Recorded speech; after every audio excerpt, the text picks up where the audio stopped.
sina Julia Barreto at Aga Mulak, ay magtatambol sa isang paparating na pelikula, sa unang pagkakataon.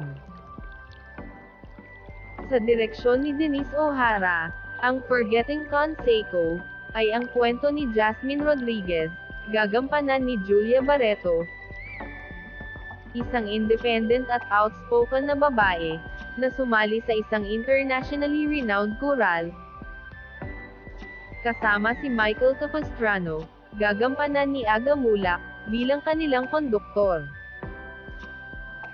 Ayon kay O'Hara, ang proyekto ay magsisilbing kanilang liham ng pag-ibig at pagpupugay sa Filipino na kompositor na si George Canseco.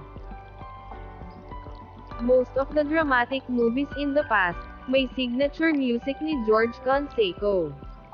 We want to introduce him to the new generation, who no longer hear his music nowadays, na mostly nasa karaoke na lang.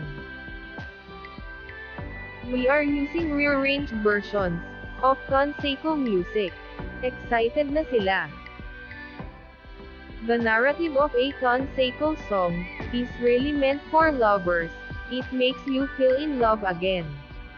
Actually, personal favorite ko din siya, dagdag niya. Ipinahayag ni Aga ang kanyang pananabik na makatrabaho si Julia sa katatapos na press conference para sa pelikula.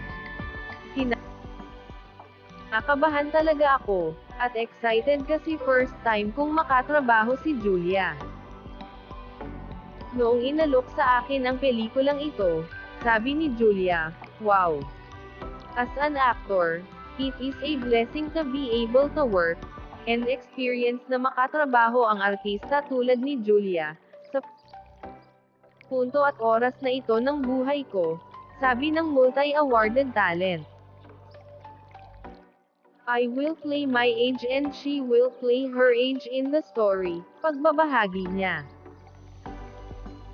Si Julia, sa kanyang bahagi, ay nagpahayag na noon pa man ay pangarap niyang makatrabaho si Aga. "Actually, nung look test, kailangan ko pang magpa-send ng photo natin. Sinend ko yun agad kina mommy," sabi ng actress. "I'm deeply honored, and really grateful to be a part of this. I meant it when I said, I'm excited but really nervous. I'm working with the original heartthrob and the legend," patuloy niya. Ang produksyon ng Forgetting Canseco ay magsisimula sa Baguio ngayong buwan.